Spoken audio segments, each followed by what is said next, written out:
ini adalah hakikatnya menjadi wasilah media untuk kita beribadah. Dan ibadah yang paling agung ini adalah sujud, yaitu ibadah sholat, menyembah kepada Allah Subhanahu wa ta'ala. Maka kita wajib bersyukur, meskipun mungkin sholat kita belum bisa khusyuk seperti khusyuknya para ulama-ulama kita, para nabi dan rasul.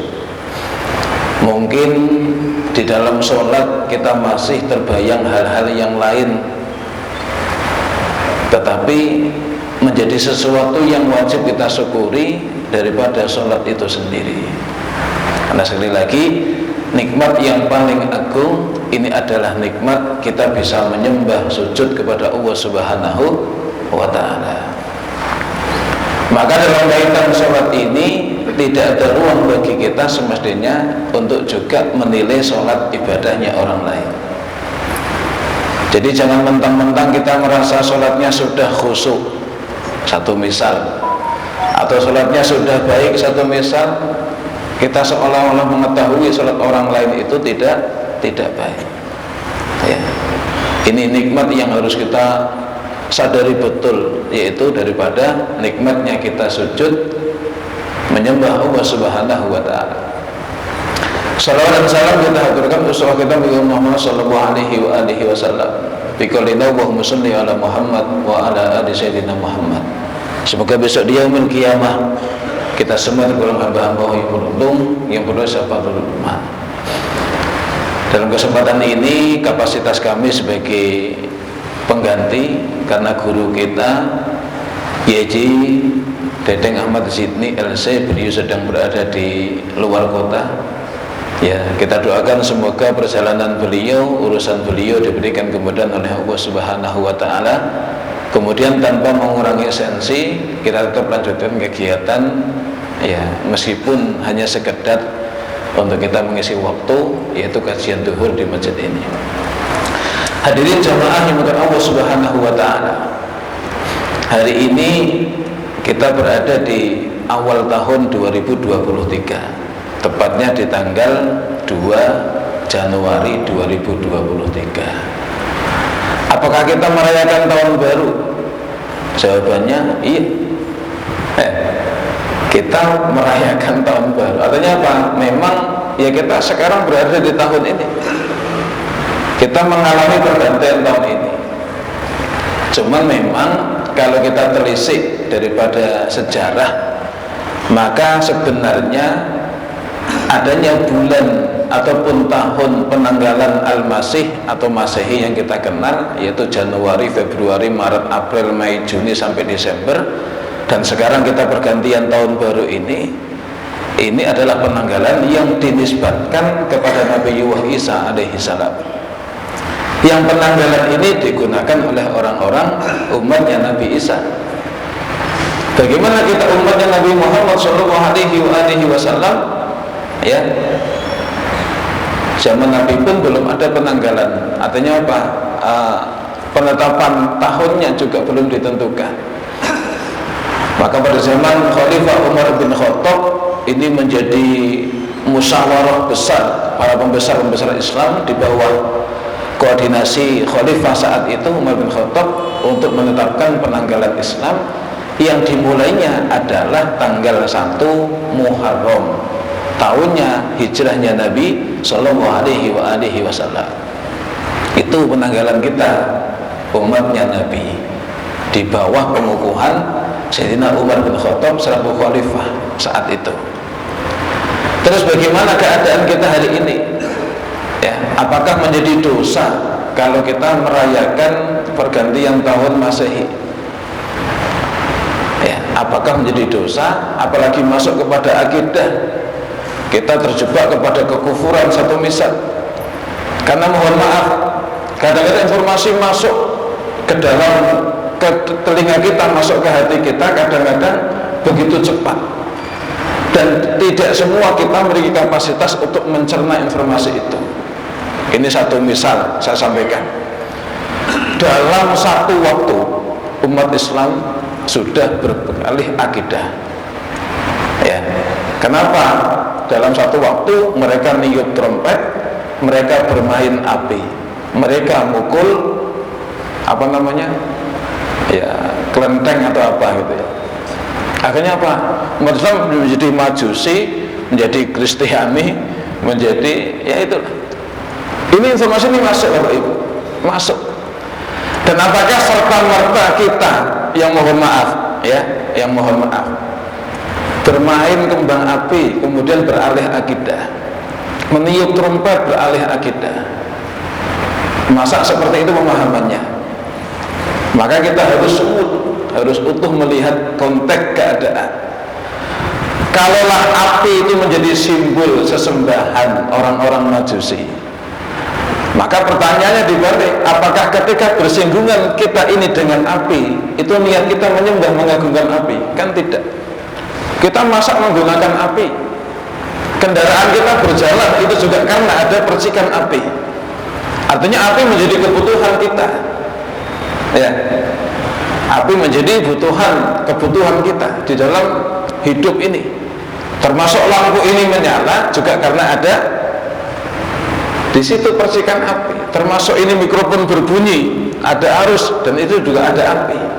Kita menggunakan api dalam kehidupan kita, tetapi kita tidak pernah mengagungkan api sebagai sesembahan. Maka aman, nggak ada masalah. Niup trompet, main lonceng, ya dilihat kondisinya. Maka mohon maaf bagi saya pribadi, panjenengan nggak setuju nggak masalah. Pembodohan dan pendangkalan akal, konteks konsep kalimat yang beredar dalam satu kejap umat Islam beralih akidah gara-gara perayaan tahun baru. Ya, persoalannya apakah kita harus rame-rame merayakan tahun baru? Ya juga tidak. Apakah antipati? Ya juga tidak. Karena kita ini tidak bisa dipisahkan dari hal itu.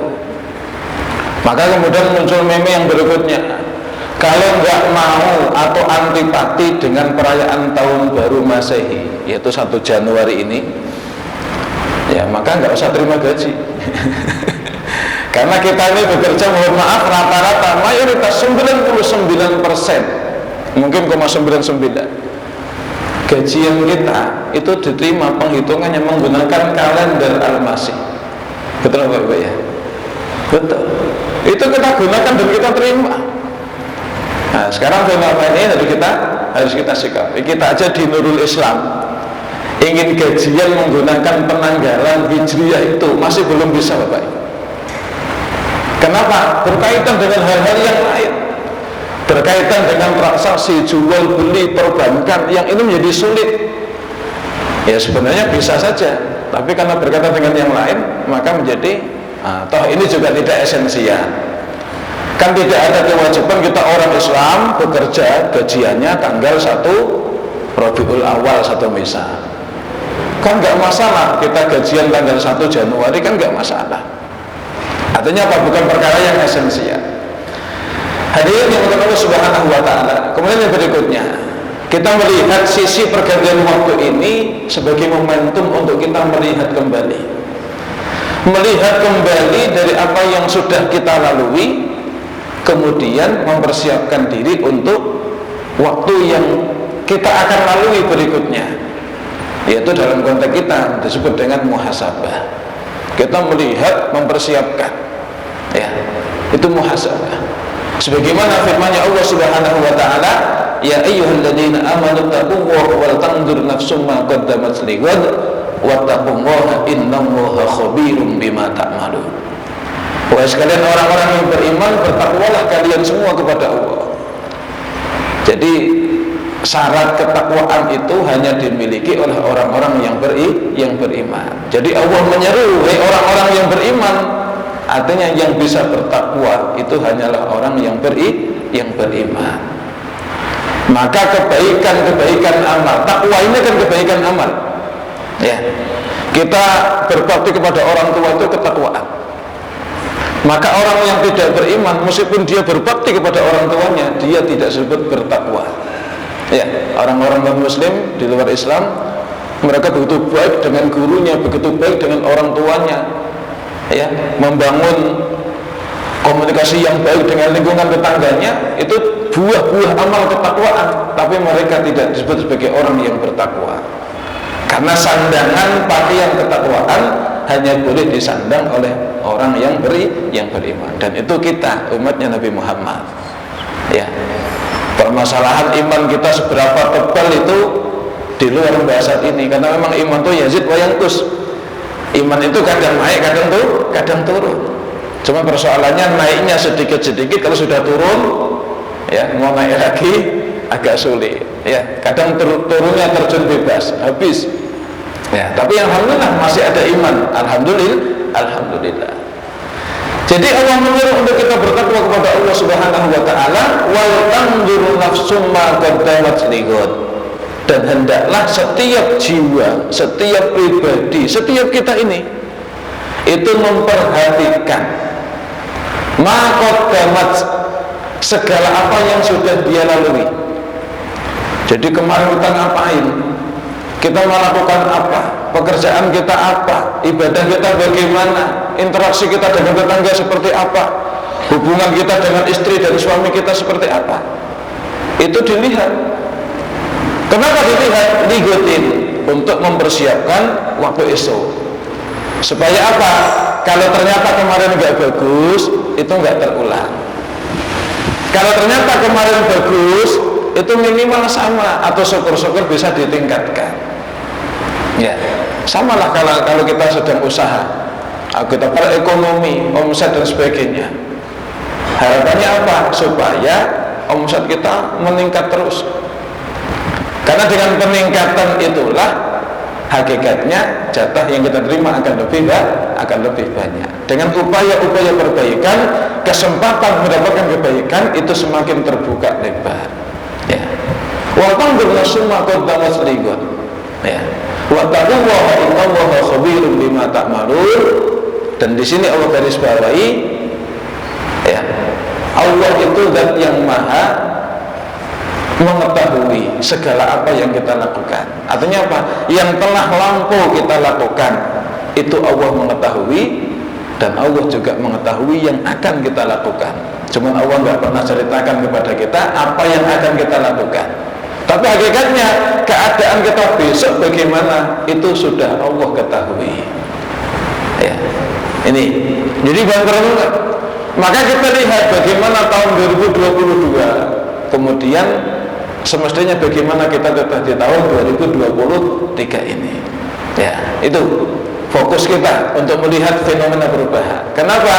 Rasulullah menjelaskan, barang siapa yang hari ini lebih baik dari kemarin, dia orang yang beruntung. Kalau hari ini sama dengan kemarin, rugi. Kalau hari ini lebih buruk dari kemarin, celaka ataupun binasa. Lah konteks hari ini itu bisa ditarik mundur. Ya. Barang siapa yang esok hari lebih baik dari hari ini, artinya apa? Kita persiapkan supaya esok lebih baik daripada hari ini. Jadi untuk menata keadaan lebih baik tidak harus menunggu esok, tapi kita siapkan dari hari ini.